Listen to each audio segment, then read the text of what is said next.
item. Red ball means our estimation method is not correct. Okay. So, for example, let's say I'm just making up. I want to determine the temperature tomorrow. Okay. So my algorithm is like this, very simple algorithm. This is my hypothesis. Tomorrow's temperature is the average of the previous 2 days. So average of today and yesterday. Okay. So if I say that if the tomorrow's temperature is correct, I say yes. Otherwise, I say no. Just red ball. Okay. This is my. I just want to a little bit information what kind of hypothesis could be. Okay. It's also an hypothesis. So I am going to now, we don't have the band. Okay, we don't have. We just have the observations. Okay, as an example. So this is what we have in most cases. So I have, let's say, the observations for the month of August. Okay, I have that data.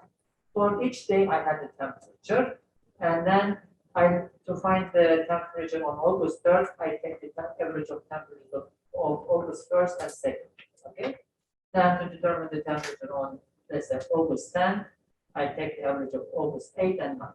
Okay, this is what I do. Then these are my observations, and hopefully, I look at this, so I check how many times I get it correct. Now, even if that's my hypothesis, but it may not be always correct. So the sample is, so for the first day, I get it incorrect, but for the second day, it is correct. For the third day, I didn't get it correctly. For the third, fourth, fifth day, I got them correct, and I didn't get it correct. So even my hypothesis may not work properly for all my observations. Okay, that's my hypothesis. I don't generate my hypothesis based on the data. I said I have a preset hypothesis. Then the error is, if you look at here, 1, 2, 3, 4, 5, 6, 7, 8. So based on this, I have 5 errors, 3 correct. You see that? So I was able to estimate the temperature 3 times correctly, 5 times incorrect. So I have an error here, okay? I have an error, okay? This error that I get from here is called in-sample error. So my analysis based on the observations, okay? I say that I got 5 out of 7 incorrectly. That's my error, okay? This is a high error actually. So I'm going to replace mu with out of sample error, and I'm going to call this E up, okay? Unfortunately, in many cases, we don't have that. We don't have, because we don't have we don't have access. We don't have all the observations that we can make. So I look at some statistics, for example, on COVID hospitalizations, which vaccine works better, okay? The problem is really hard actually, How do you know some people are, basically they are asymptomatic, they never come. They don't even report it, right? So how do you know? Do you have all the numbers, right? It's really difficult case. We don't have all the observations. So only we see is who comes to the hospital actually, right? Based on the people who come to the hospital, we ask them and were vaccinated or not, as an example.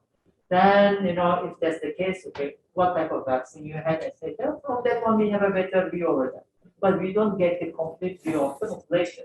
Okay.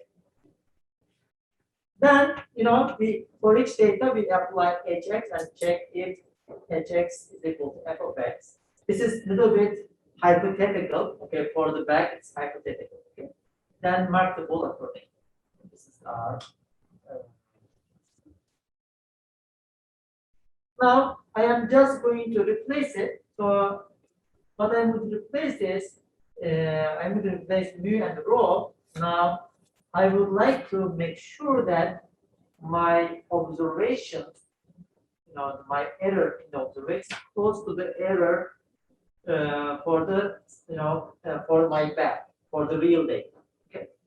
So if my observations, the error for observation match with the back for the real population, then I say that we can rewrite this formula this way.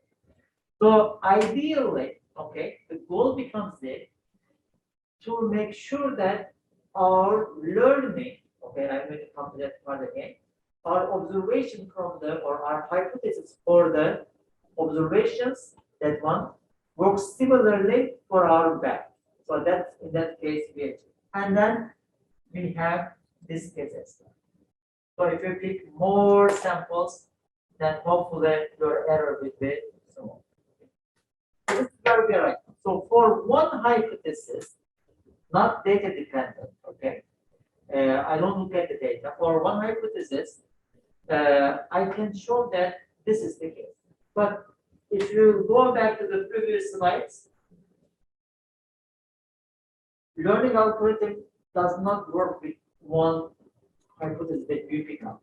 Okay, it's going to explore a hypothesis set. So we are not going to work with one hypothesis; it's going to work with one hypothesis. So as I said before, let's say I pick up average of temperatures for the previous 2 days. So that's my hypothesis. I don't even look at it. Someone may say that, okay, I am going to use the average temperature for the last 3 days. Then someone may say that. And another person may say that, well, that's too much. I'm going to use the day before and then the third day before today. Okay? So just average of that. So you can come up with many hypotheses like that. Okay? And somehow, if you are lucky, some of the hypotheses will match your observation. Right? You may get lucky, you may get maybe 100 hypotheses like that, and one of them might match. You can say average -1, average +1, something like that. Okay, so one hypothesis will match. Okay, so if one hypothesis matches the observations, you have 100% correct. Can you trust on your observation? Can you trust your hypothesis? Okay, because there's a formula here. The formula says that with this probability you can get it correctly. Okay, then we trust if you have multiple hypotheses. The answer is so we are going to come to that. So I explained this already. Hopefully inequality works for one hypothesis. Okay? Just if you pick one hypothesis, put it that. But if you have, let's say, hundreds of hypotheses, and if you cover the space, hypothesis space, most likely one of them will work fine. So we don't have any guarantee. So some random hypothesis may work. So you may not rely the Hawking equality if you have multiple hypotheses. Okay. So I just want to explain what this is. Okay. This is one hypothesis. Okay. I tried it, knew, estimated this one correctly, this one correctly, this one correctly, but others didn't estimate correctly. So for hypothesis 2, it is average of previous 3 days, as an example. Estimate only these 2, but not the other red ones. The last hypothesis M, estimated most of them correctly. Okay, so this seems to be a good one. And you can also hypothetically check how it works for the bag. Okay, each of them, this point here, this point here, this point here, they are all the same point. Okay, I'm now working on September as an example. This is, let's say, September 1st, September 1st, September 1st. So this hypothesis 1 estimated this one incorrectly, but hypothesis 2 estimated this one correctly. So that's the same data. But this hypothesis M did not estimate it correctly for this one. So data is the same. Okay, don't get this is not a new bag. It's the same data set. I'm applying the same hypothesis again and again for the same data. So the issue is now you have many, let's say hypotheses. If you are lucky enough, you may get one case that all green. Okay, you can just even have a random. Okay, so you don't need to do something like that. You can just do random. Okay, I'm just going to let's say choose randomly the temperatures. Okay, I'm just making up. I know that in September the temperatures are between 60 and 90. Okay, just randomly choose one data. Okay, one of the hypotheses will work, right? One of them will work. It doesn't mean that if one of them works, you did a good job. Okay, because again, when you try that for October, if you do the random person again, it may not work. Okay. So this is now what we should be doing. So the initial Hawking equalities told us that if you pick up n data and if you set the epsilon, with some probability that you can be sure that the error will be less than that error. Okay, but we cannot. So this is what we are going to do. Hopefully this makes sense. Okay. Now G is one hypothesis, but that G is selected from a hypothesis set.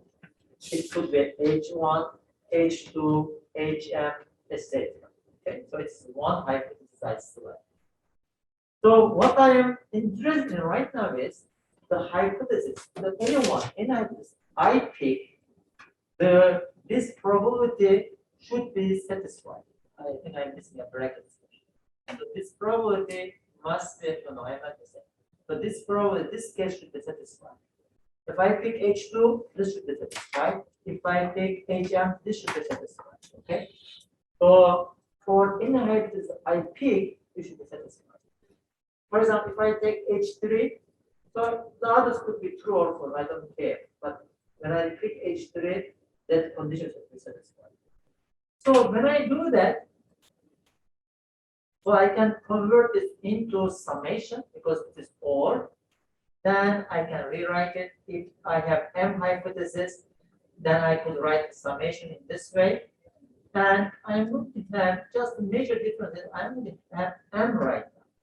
In the previous of things inequality here, I didn't have M here because I have only one.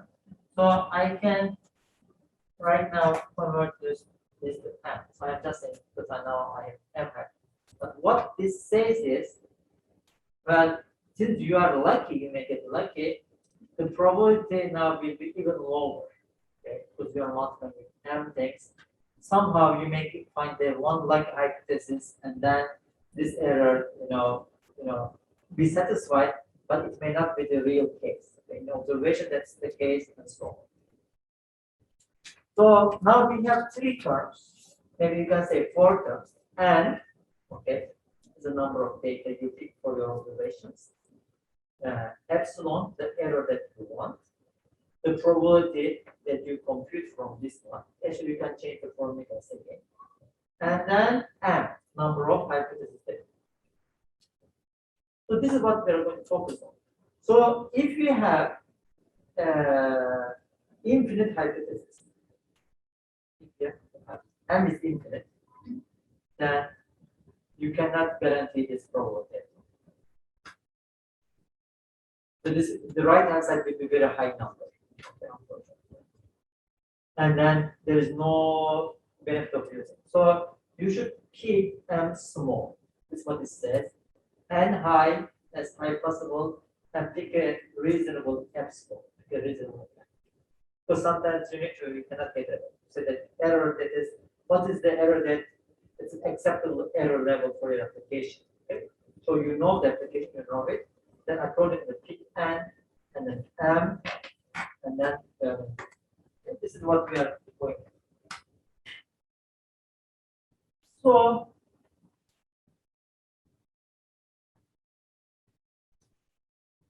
this is just a summary. So I am just moving on. It's just a repetition of the previous statement.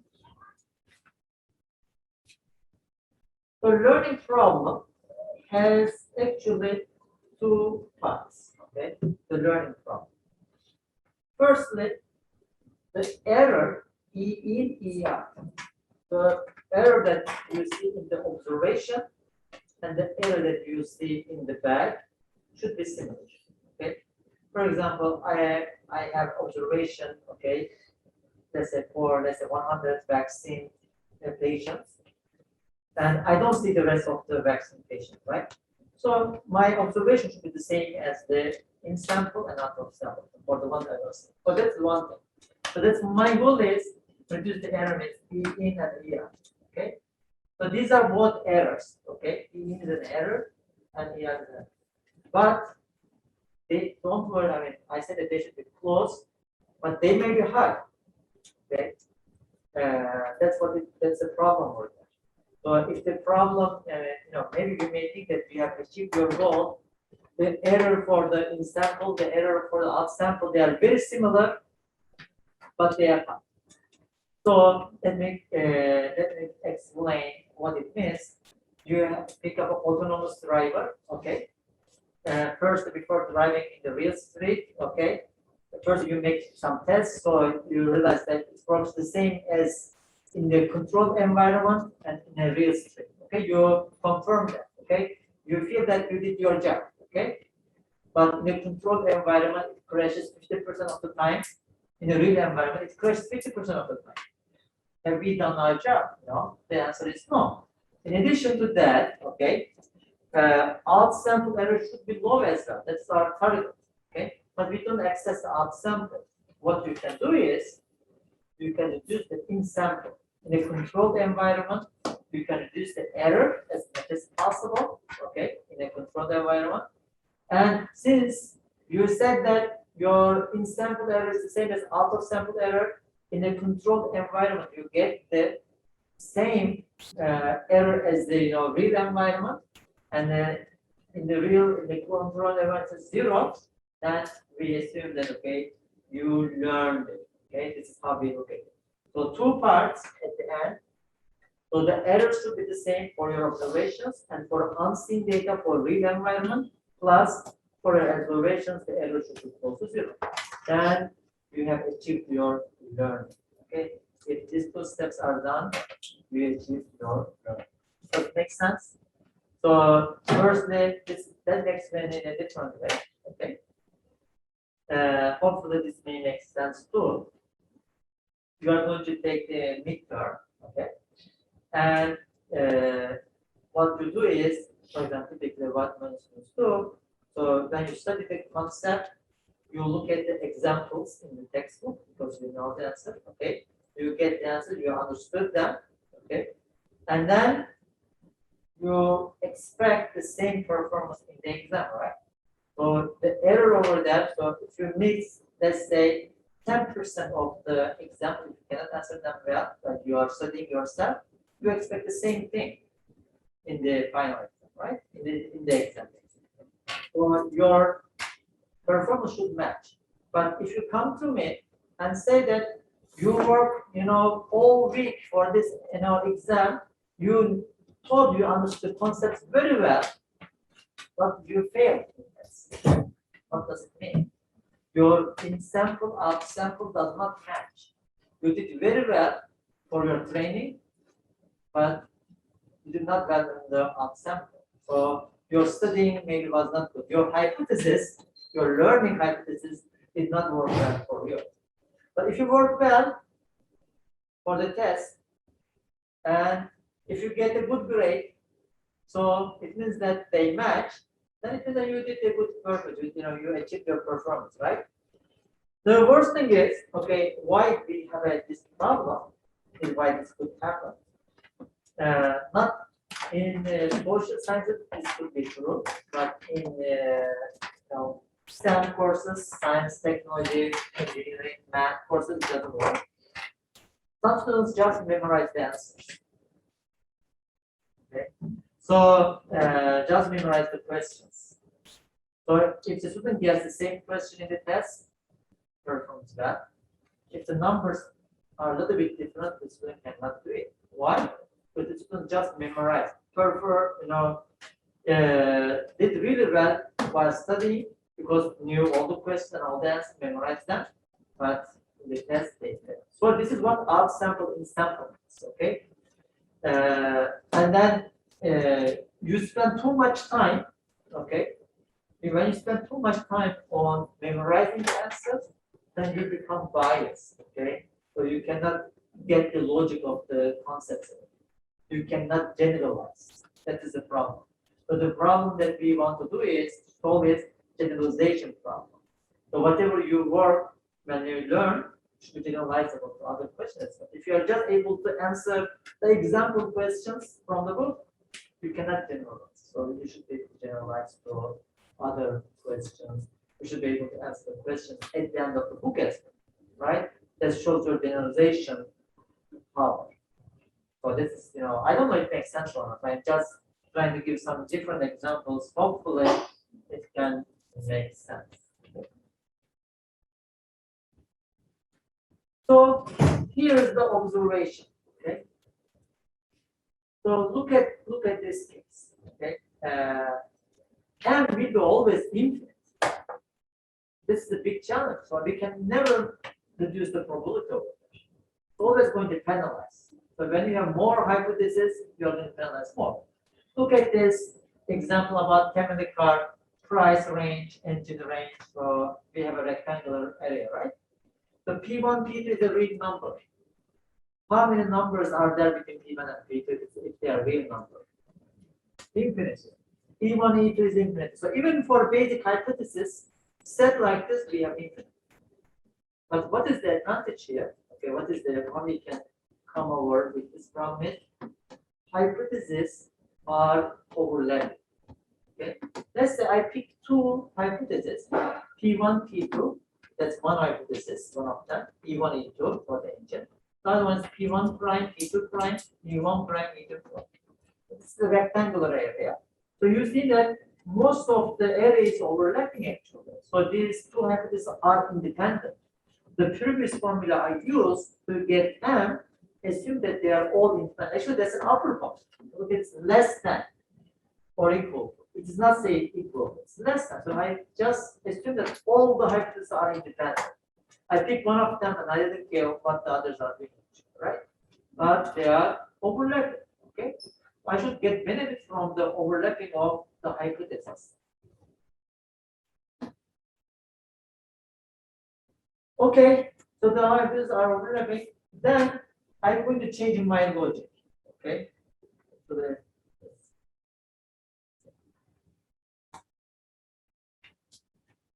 this is how I'm going to do.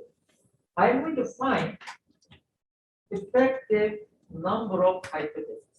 Okay, this is I'm going to change my logic on the page. I asked a question on this topic in the previous years, so you may also get a question on this topic again this year. So we need to know effective number of hypotheses. So meaning actually, there are many overlapping hypotheses, but you know what makes them different. So if I just use the original formula, original hypothesis, I cannot work with. So what I mean here, if I just focus on this formula, I cannot solve the problem. This is what I'm going to do. For simplicity, I am going to assume that, okay, I'm going to pick just n points. Okay. So I'm going to pick n points from my space. Okay. Then I'm going to label these points into two classes just for simplicity. Okay. I'm going to label them as -1 or +1. So I'm going to pick up a hypothesis A that will classify each xi into -1 or +1. So the biggest thing I changed here is that, okay, I'm just summarizing it. I am not focusing on the hypothesis. I just said pick endpoints from the space. Don't look at what they are. Just pick endpoints. Don't look at their labels. And let's say they are unlabeled.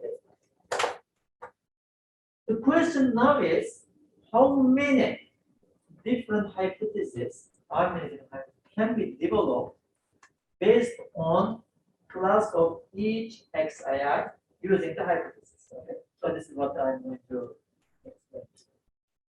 So dichotomy, I'm going to put this way. This is the way used. It's a labeling of x, +1 or -1, +1 or -1. So all possible combinations. So you can have one group of labeling them randomly. That's one dichotomy. That's fine. So growth function, don't worry, I'm giving the formulas first, but I'm going to give an example. Okay, when I go over the example today, is the best set of n that will maximize the number of hypotheses. So I'm going to explain it. So I know it's not clear now. I'm going to come back to it and then explain what it means.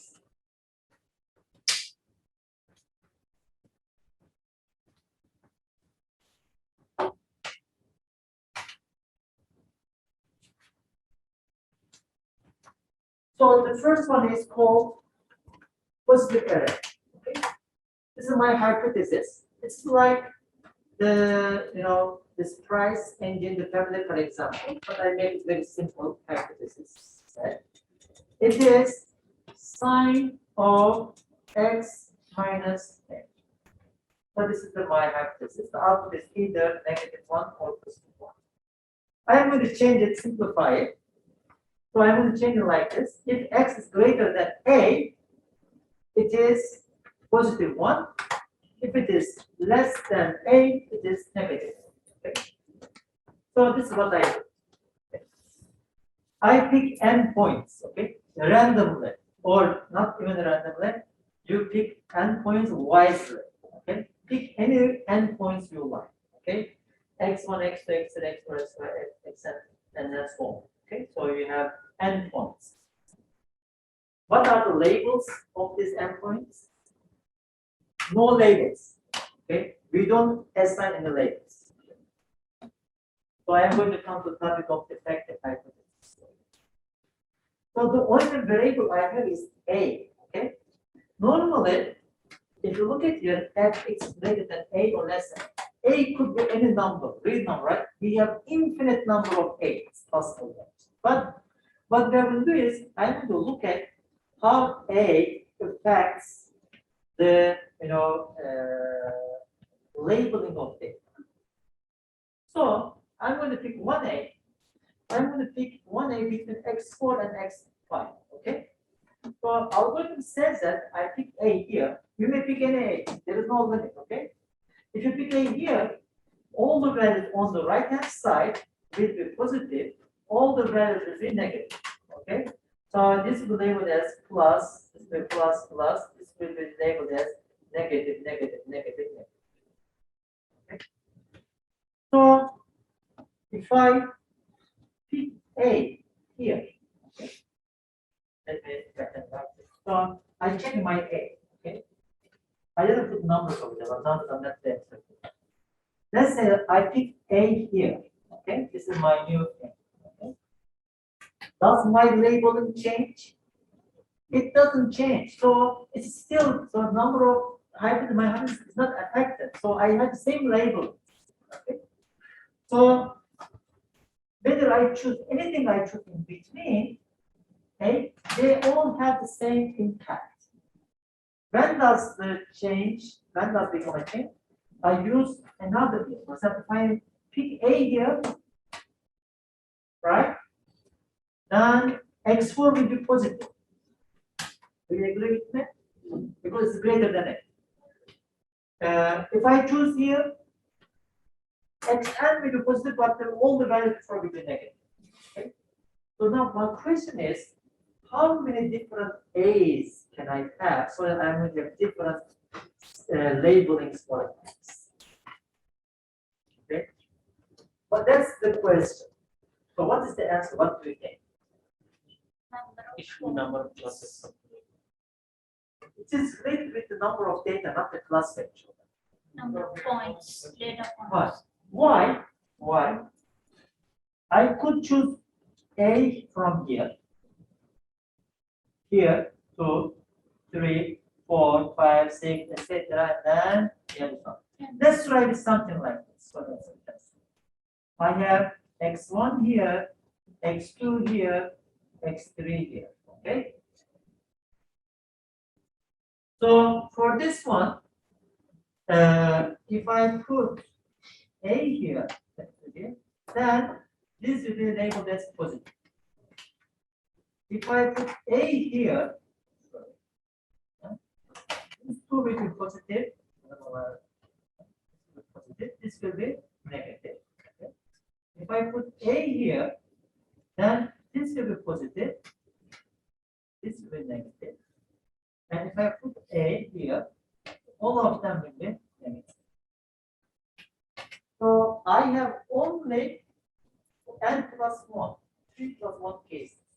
So if I put here or here or here or here, I'm not going to generate a different label. This is all possible labelings I can generate with this logic. So this shows some type of power of the system, right? So if I say that if I have n points, now I have n plus 1 positive possible hypothesis in this case, based on the given n. Okay. Does this make sense?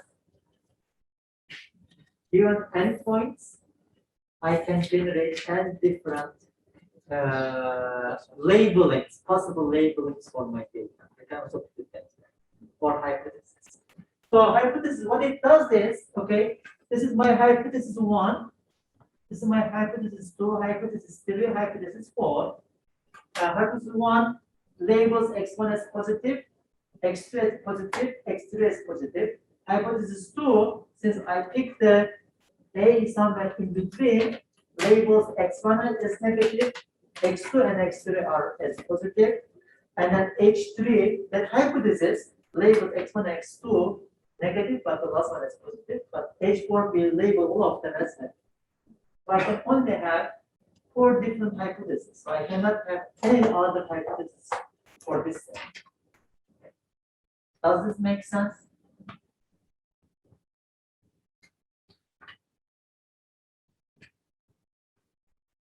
So the trick here is I determine the number of points ahead of time. I don't label it. I look at my hypothesis and then see how many different labels I can generate using my hypothesis or my rule. That's what I want to give something a little bit more challenging.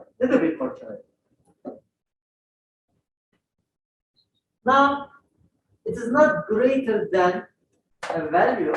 Okay. Now, I say that if the data is in an interval, it is positive. Outside the intervals, it is negative. That's my hypothesis. So if it is between A and B, I say it is positive. If it is outside B and A, then it is negative. Okay. Does it make sense? So just for an example, I choose A and B here, and x2 and x4 will be labeled as positive. Then all the things on the right hand side will be negative. Okay. All the things on the left hand side of A will be negative. Now the same question. How many hypotheses can we generate? Yeah, already you get that. What is it? I think that's already there. That's already there, but is it correct? Maybe it's not correct. So you say that if it's not correct, it should not be there, right? So, what is the logic? How do you compute it? From one, and then we got to pick 2 points. Yeah, Out of that. So Yes. that's n plus 1. That's the logic, but I'm going to do it in a different way. Here's one challenge. I think you are close enough, but the answer is not may not be exactly the way that you mentioned. Okay? I want to explain why.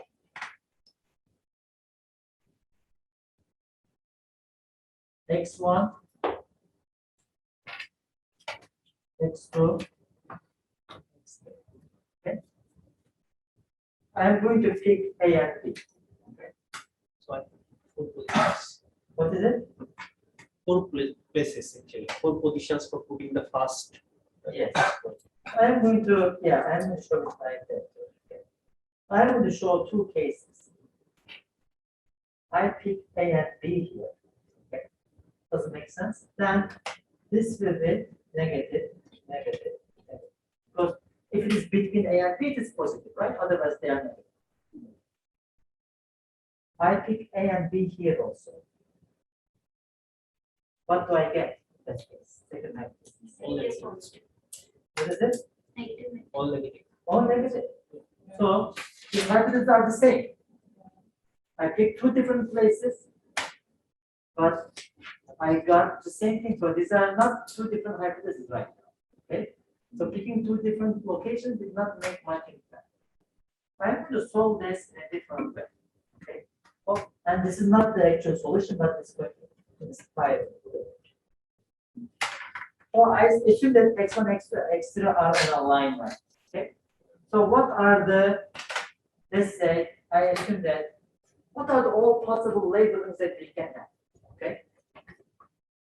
So I have negative, negative, negative. I'm not looking at happiness right. I'm just going to generate all possible labels. Negative,